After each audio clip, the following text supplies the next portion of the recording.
Greetings once again. This is Instructor Benjamin Bilal speaking to you on this 12th day of May 2020. We welcome you. We honor you. We pray that you're able to get out of this Cosmic Quran Ramadan session, as I call it, information which serves as news that you can use. And the Surah of the Quran that we are mostly drawing from in these 30 days is called the Surah an-Nabaa, which means the great news. So we're praying that there is some tremendous news that you can use that will be responsible for the uplift of your total human experience. And we also pray that you not be the victim of the news that turns out to be so momentous that your human life collapses underneath the pressure. The messages in this particular surah are designed to do both. It's designed to appeal to the people whose goodness is on the rise within them and to elevate them to unfathomable heights of excellence and of accomplishment in this world.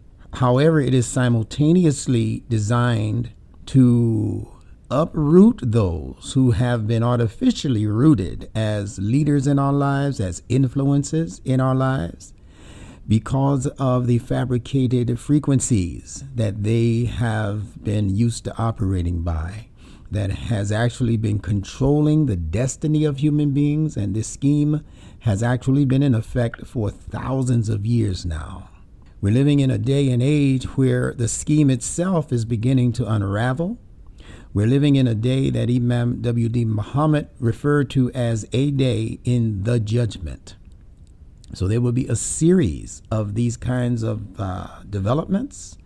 And as long as we're able to keep our finger on the pulse of what is taking place, we can remain on the safe side of this transition. There's a shifting of paradigms taking place.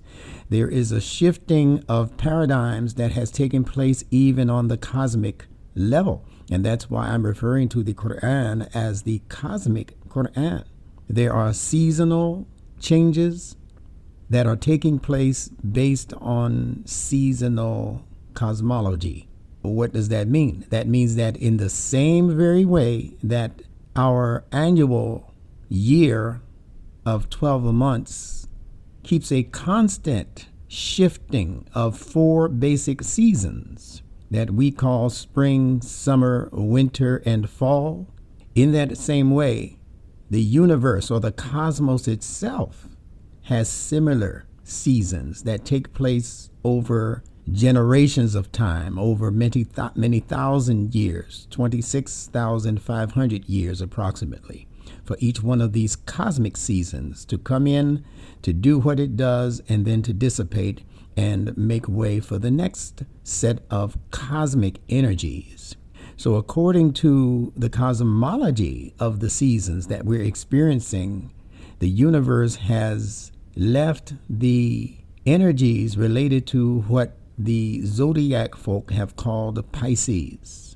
And it's represented in the picture of the 2 inverted fish that they show us in the zodiac.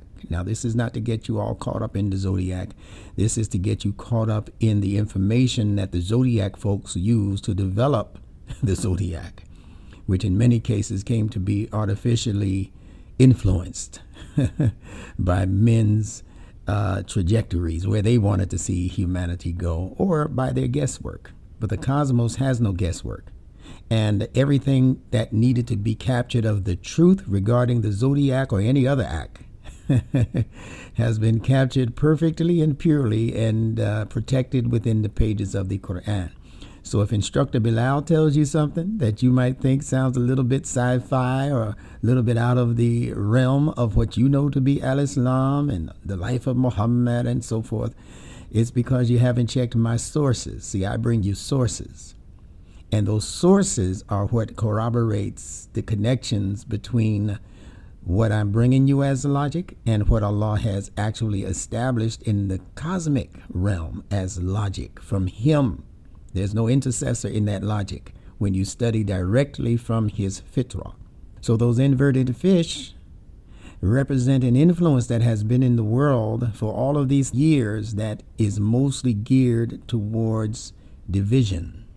The reason those fish are going in opposite directions is that the people who study this phenomenon recognized that these eras that we come into every so often, universally speaking or cosmically speaking, they leave an influence that is like the influence of the chosen symbols that men have left on these time periods. And again, Pisces represents the time of opposites. So you're going to find that in those or contained within the brackets of those years that were under Pisces, you're going to find a lot of activity on Earth that represents opposite frequencies or ideas that move in opposites. So it was during this particular frame of frequencies that the world came into what we came to know as racism, which is the viewing of so-called races as being opposite to each other, natural enemies of each other, etc.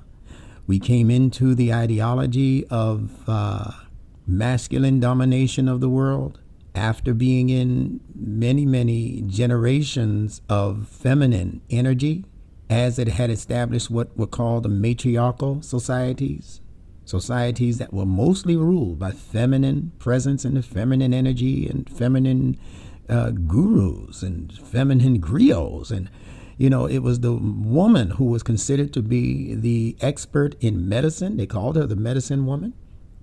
And it was the woman who was considered to be the go-to person for calculating the future, what would happen in the future under certain circumstances. And it was the men that were mostly there to provide the protective presence, to provide the efforts towards a hard labor tasks that needed to be done. So the masculine presence was there. The men were building the homes and the men were doing a lot of the harder labor, just as they're doing now on the most part, unless a machine has taken your job. And the women were mostly dependent, the women, were the ones who were mostly dependent on to keep that feminine energy intact in the community. And the communities were not governments as we know governments now. The communities were villages. They didn't have a President Trump and all of that. They had mostly female leaders who were the go-to people for advice and for many of the other things that later came to be vice, once under the domination of the masculine principle. Yeah, once the chauvinism and the macho thing came in, then a lot of the feminine presence and at that energy and what that energy was capable of producing, especially in a feminine universe or yoni-verse, those accomplishments began to wane, they began to subside, and they began to die in favor of the hardcore, materialistic, macho, muscle-oriented ideologies that we're experiencing now. When we study modern day ideas, modern day psychologies, modern day ideologies, and so forth, and modern day mythologies even. Mythology shifted from the so-called goddesses to the so-called gods. This shift took place because of this universal and ever-changing sets of energies that we were discussing earlier as cosmic seasons. That's how Mary in the Catholic Church became replaced by the masculine Holy Ghost of the Protestants. The feminine energy that was related to Father, Son, and Mary became subverted, and Mary got substituted out, kicked to the rear, in favor of another masculine entity that they called the Holy Ghost. So we were talking yesterday concerning certain words that are given to us in the Quran, in the Quranic Arabiya, or the Quranic Arabic. And we left off speaking about a vitally important word called the Zawj that is mentioned within the context of Surah 78, an-Nabaa. it mentions the fact that Allah created us as zawjain, or two people who represent complementary forces, a combination of complementary forces, not opposing forces, but complementary forces, zawj.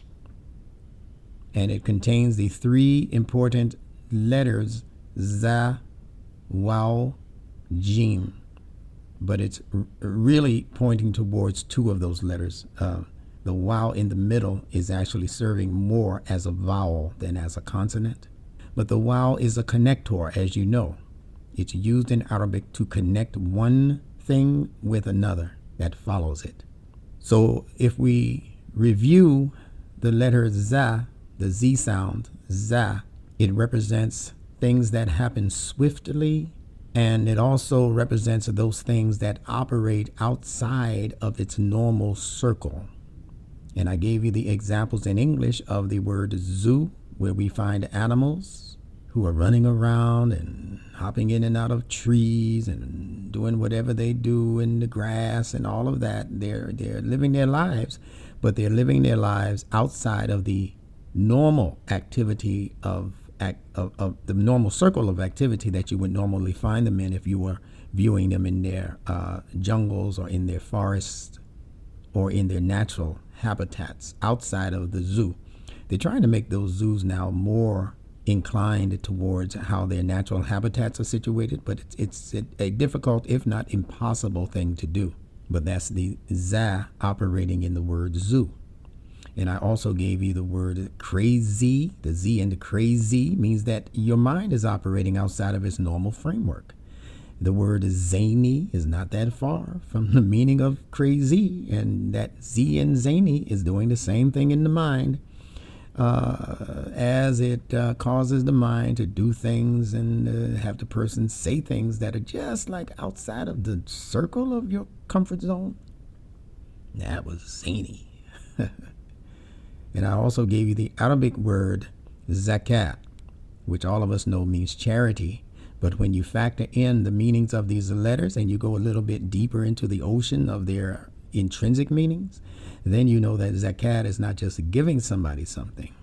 Zakat is describing how you're supposed to give somebody something. You're supposed to give it with a quickness, with a swiftness. And you're supposed to, if you can, give outside of the normal circle of giving. What is the normal circle of our giving? It's the giving to our families. So when you give to issues and concerns that are outside of your immediate concerns, that's zakat. When you give to the masjid, or when you donate to the church or whatever, and you give it and it's outside of what your weekly check normally takes care of in terms of your household, your rent, your mortgage, your bills, and all of that, even your cat food or your dog food if they're a part of your family, right? That's not the zakat you're giving them.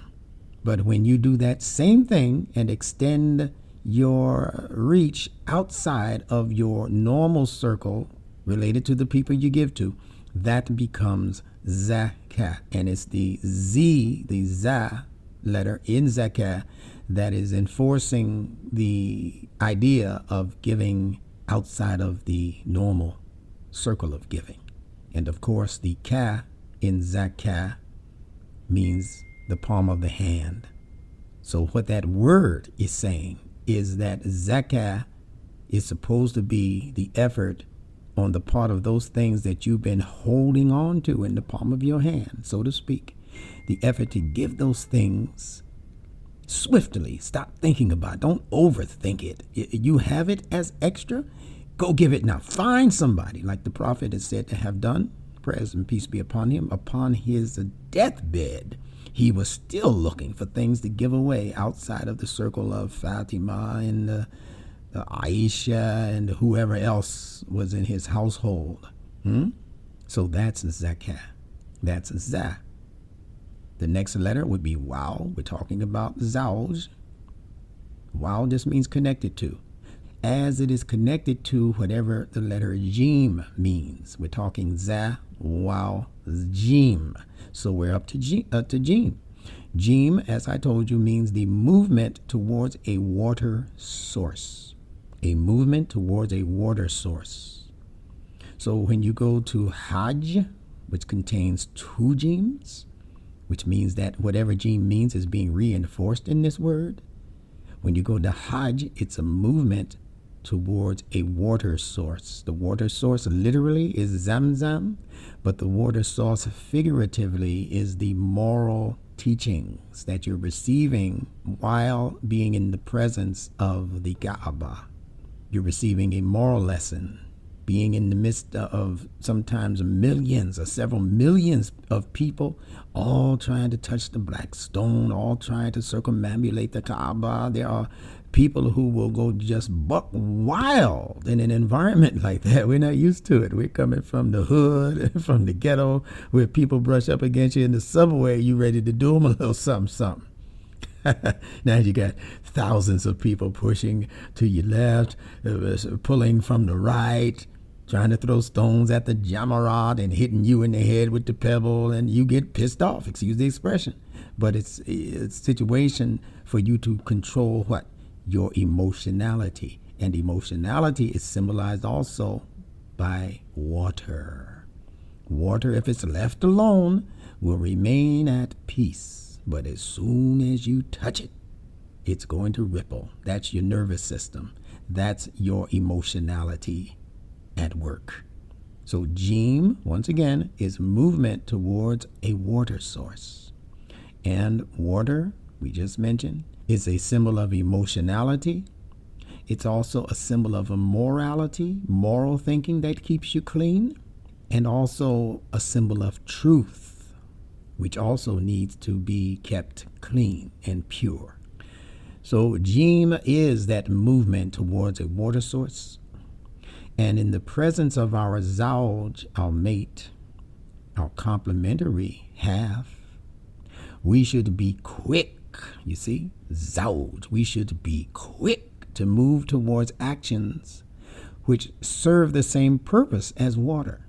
Water refreshes us by slaking our thirst. Water energizes us and it makes us feel better. You get up in the morning and you've been sleeping and your mouth is dry and you take that fresh glass of water. Don't make it Kool-Aid, don't make it soda pop, don't make it anything else first thing in the morning, especially not even juice. The first thing we should be drinking in the morning is some fresh water to revive our cells. You know, when we're finished with our workout at the gym, we head for a water source called the water fountain. If running around during gym period or in the gym made you thirsty, we head for a water source. And if we're in high school or college, when we're finished playing football or basketball or whatever, we head for the showers, still a water source. But look at the word that's being used for the place that we leave from to go find the water source. It's called the gym. You see that? Where do you think they get that? Where do you think they got that word gym? They got it from the Arabic letter jim, because somebody knew in their history that the combination of the j sound in J, or in this case the English soft G sound, connected to the M sound that we have in this GYM combination called the gym.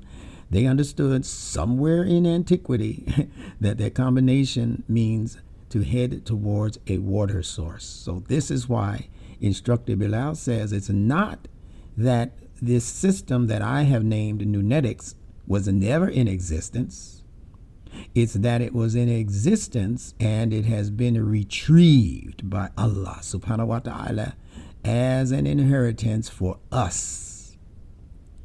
And when I say us, I'm talking specifically about the African American population that many of us choose to call Bilalian. And that's not God being racist. That's not God being an ethnocentrist. That's Allah being just, because his allowance of the people who took us from our native land, if that's the story, that's the truth, or that's partially true. Some of us were here already, believe it or not. But the point is, if you were here and you were the level of dark complexion that got you too much attention from people who wanted you to do all of the work while they sat back and sipped the lemonade and fraternized with your wife.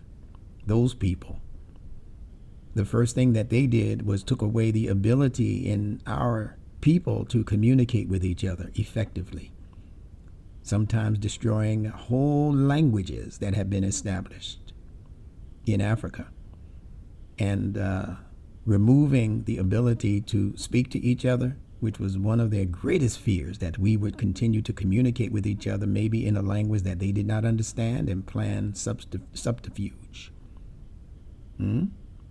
So they couldn't afford that, so they took our language from us. That was the first thing that they did. So in this day of requital, in what Imam Muhammad called a day in the judgment, part of the judgment or part of the decision making on the part of Allah is to do the just thing and return to those same people the first thing that was taken from them, our tongues. So Nunetics represents the return of our tongues and our ability to communicate. But Allah went up to them because Nunetics has been gifted with the ability to decipher practically any language, not just the English language, but any language on planet Earth that's a spoken language. Because Nunetics is not dealing with letter systems like the Germanic language and the Spanish language and the Swahili language. No, those are the smaller entities contained within the science of Nunetics. Nunetics is dealing basically with 7 basic sounds that the human mouth produces. It can't produce anything outside of those 7 areas of pronunciation. So once you learn through Nunetics what those 7 levels of pronunciation are, you're going to learn alongside that what each one of those 7 modes of pronunciation mean psychologically, psychically. What kinds of messages are they conveying to the human mind, to the human soul, and to the human emotionality? That's what you need to learn, and that's what Nunetics is here to offer you. And if I were you, I'd get on this train early while the doors are still open. Because there's a world of thinkers out there that are waiting. They don't even know it exists yet. But once they find out that it exists, they ain't going to do what many of y'all are doing and sit and think about it. And, well, I wanted to buy a new stereo with this money. They ain't going to do that. They're going to call their Uncle Luther. They're going to call their cousin Pookie Rahman. They're going to put their little money together and say, listen, I tell you what, we're a household. This instructor, Imam guy, he said we can get in there as a household. So I'll pay for it. You guys chip in, and we just get the hookup. I send you the link. That's all. I don't care. That's what I want you to do. Because my objective is not to get rich off of you who have no money. My objective is to introduce this to the world so I can get rich that way and service that many more people, while still living on the same basic level I'm living on now, comfortable. I don't need what I need with a mansion, gold cars, and all that foolishness that they're doing in Saudi and some other rich nations on this planet, while people starve around them, by the way. I don't need that. I was born to do what I'm doing, reviving language for the entire world, not just the Muslims even. The entire world is going to get excited about this system of Nunetics, so stay tuned.